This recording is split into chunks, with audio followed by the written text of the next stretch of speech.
my name is Tao, and today my team and we are going to discuss about the tourism and hospitality industry in 2030. After a number of research and discussion, we came up with 6 key trends, and the first one I'm going to discuss will be the ecotourism. According to my research, ecotourism is expanding and grow very fast, and according to the Global Data 2016 customer survey, 35% globally are interested to book ecotourism holiday. So customers are shifting from mass tourism to ecotourism, and the main reason for that because we have a higher awareness to the negative impact of the mass tourism to the environment. So we need to be a responsible tourist, which means we need to be responsible to the economic and the environment, social development of the tourism destination. And the second point I'm going to talk about today is about the food consumption.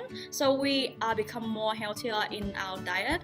In the future, healthier food option will be provided by businesses and providers. We will consume more organic food provided by the local resident, and green diet is the best option. Hi everyone, my name is Jaden, and now I'm going to talk about how the government can contribute to the development of sustainable tourism. I think in the future, sustainable tourism will not only rely on voluntary agreements or self-regulations, because those terms are not strict enough for the businesses under rapid increasing rate of mass tourism. Therefore, effective management system for sustainable tourism will require greater government attention and more intervention from the government. I think in 12 years' time, the government will pay more attention to carbon and other emissions, increasing regulatory burden or regulatory cost for companies in the transport sector. That includes the airport companies, buses, trains, cruise ships. The restaurant grease will be supervised, and the government will even ask all the restaurant owners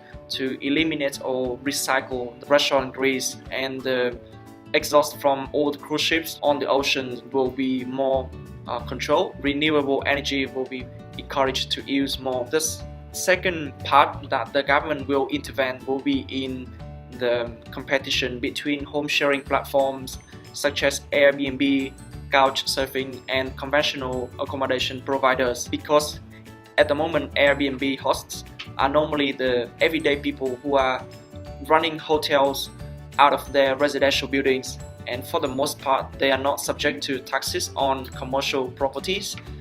They are not following safety and security regulations that a normal hotel must follow. Next, I will be talking about how technology will contribute more to the tourism industry. It has already brought in many advances in communication, reservation, and guest service systems that benefit both customers and businesses. I'd like to highlight about how the augmented reality or the virtual reality can allow the tourists to experience more and more, so they can possibly see a lot of information in relation to restaurants, hotels, coffee shops.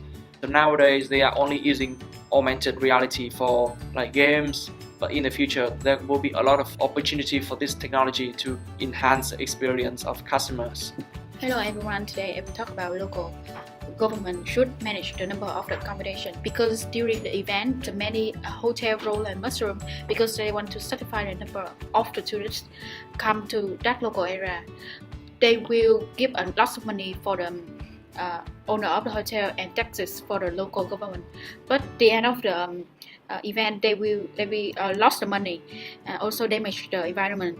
So they have to spend a lot of money to recover the natural environment. Next, I will talk about the man-made islands. These days, man-made islands is very familiar with people. Dubai just spent $40 million to build an island, but in Singapore and Japan, they build the island by their rubbish, which recycle and long time recycle one, which save time, save money.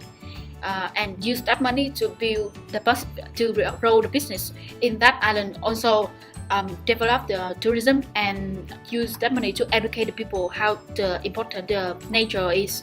Hello everyone. Today I want to talk about the innovation of technology in the future about 2030. Now I want to talk about the robot with work with the human.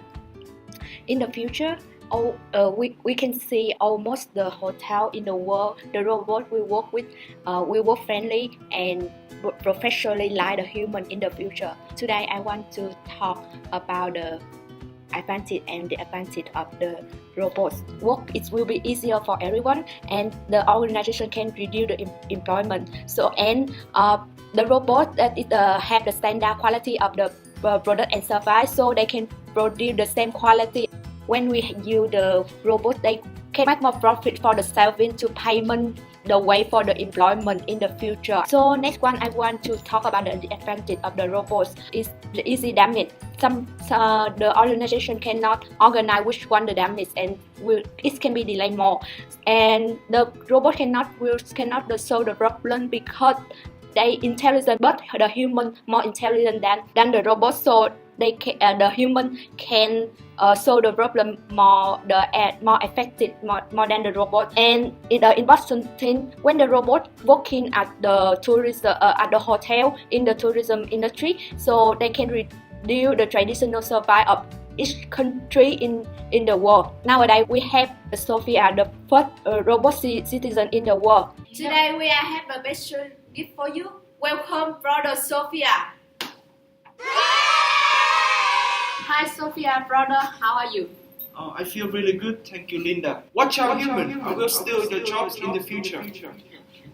Thank you for watching. Have a nice day.